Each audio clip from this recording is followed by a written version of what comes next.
Assalamualaikum warahmatullahi wabarakatuh. Nama saya Zaldi Ardiansah. Saya adalah mahasiswa manajemen dakwah kelas 5D.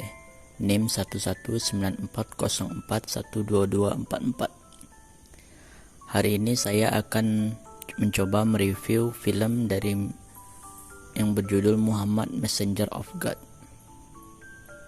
Iran yang acap mengangkat tema anak-anak, Children of Heaven, Color of Paradise Baran, dan problematika keluarga kelas menengah ke bawah. Pedar Song of Sparrow menafsirkan kisah hidup Nabi Muhammad, manusia paling paripurna dan mulia.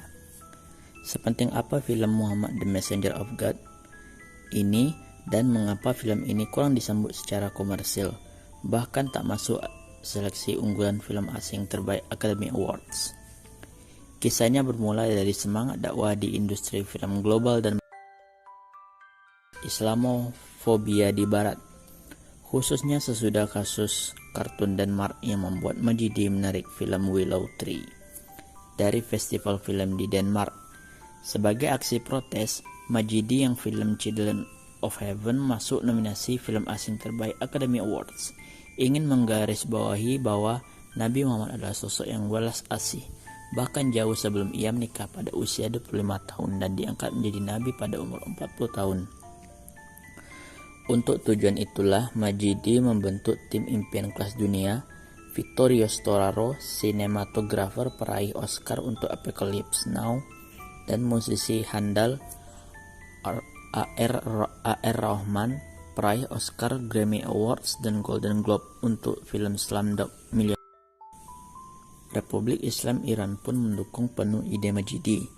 Ia pun mulai menyiapkan produksi film sejak 2017 dan selesai menulis naskahnya bersama Kambuzia Partovi.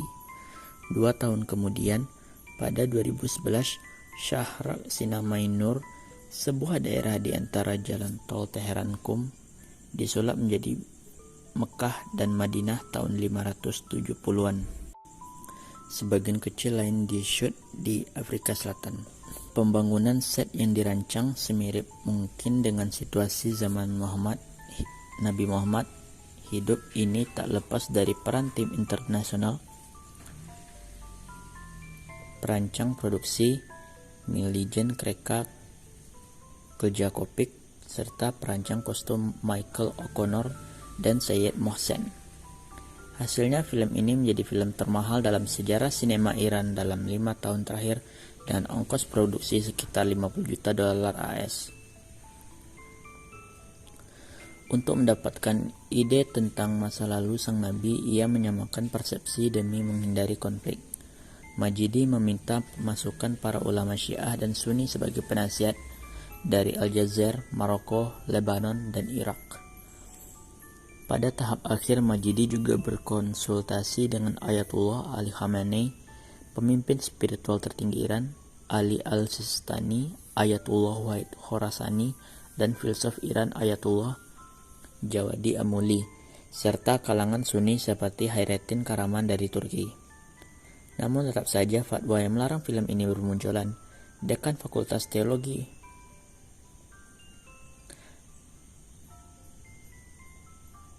Jadi kembali ke pertanyaan awal, bagaimana kisah seorang nabi besar, bukan rakyat biasa, hadir dalam semesta pikiran dan karya Majidi? Nabi Muhammad dalam film pertama dari trilogi ini dikisahkan dari baru lahir dan berakhir saat ia berusia sekitar 13 tahun kala berdagang ke Syria dan bertemu pendeta Bahira. Spesialisasi Majidi membuat film ini lihai mengemas kisah dan bahasa audiovisual seorang Muhammad kecil. Karena ada larangan penggambaran Nabi, maka tiap adegan Muhammad kecil, wajah dan tubuhnya dibaluri cahaya yang menyilaukan mata, kecuali bagian kaki dan tangan. Saat balita dan menjelang remaja, Nabi tak pernah diperlihatkan wajahnya. Hanya dari belakang terlihat sosoknya berambut gondrong dan berbusana serba putih cemerlang. Untuk suara ada sedikit dialog yang diucapkan yang tak terdengar tapi digantikan dengan teks. Namun, khusus untuk suara ada beberapa bagian yang bisa multitafsir, yaitu saat surat Al-Fil dilantunkan dan menjadi pengantar untuk kilas balik ke era kelahiran. Sebagai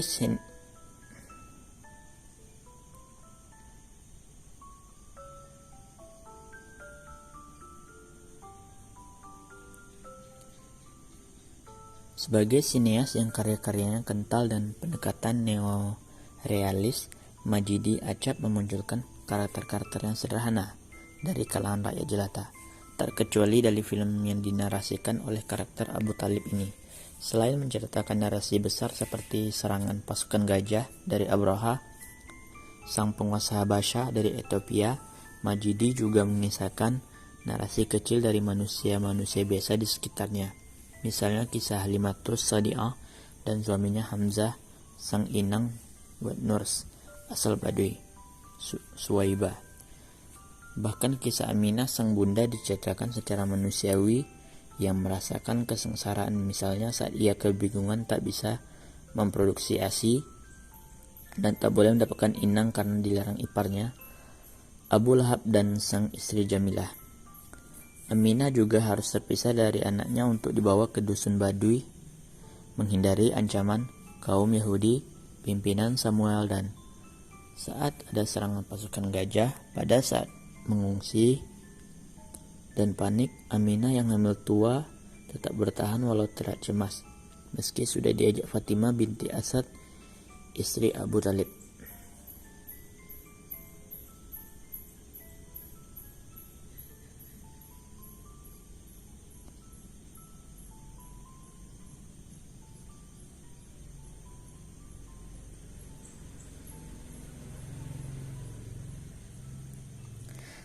Menurut saya, Muhammad the Messenger of God adalah kompromi yang sempurna antara daya kreatif seni dan hukum syariat. Apalagi Majid Majidi sudah terlatih sejak 1980-an untuk mengakali film agar tidak melanggar aturan agama yang ketat. Sebuah film yang tak hanya puitis, melainkan membuat haru karena kita ditarik ke semesta lain. Mekah pada 570-an, era kanak-kanak Rasulullah. Seperti beragam reaksi yang mengharamkan film ini dengan berbagai pertimbangan dan fakta bahwa pembuatnya adalah seorang warga Iran yang Syiah dan didukung oleh negaranya, seakan-akan makin menambah daftar dosa film ini. Namun saya pun membaca beberapa ulasan, tak sedikit pula yang tersentuh. Muhammad the Messenger of God adalah film Muhammad pertama sejak Ar-Risalah the Messenger yang disutradarai Mustafa Akkad tahun 1976. Beberapa resensi menyatakan Muhammad the Messenger of God begitu puitis dan emosional, khususnya bagi pencinta Nabi. Melihat junjungannya dipresentasikan secara visual, meski tetap tak memperlihatkan wajah, tak sekadar huruf Muhammad dalam lingkaran. Perbedaan pandangan melahirkan fatwa ini terjadi karena mengutip Leslie Hazleton, penulis The First Muslim, kaum Sunni punya aturan lebih ketat soal penggambaran Rasulullah. Muhammad the Messenger of God akhirnya berbuah balasan, seperti dilansir Hollywood Reporter dan The Guardian pada 2013. Al-Nur Holdings, sebuah tim dari Qatar, menggandeng produser The Lord of the Rings, The Matrix, Barry Osborne untuk membuat film tandingan.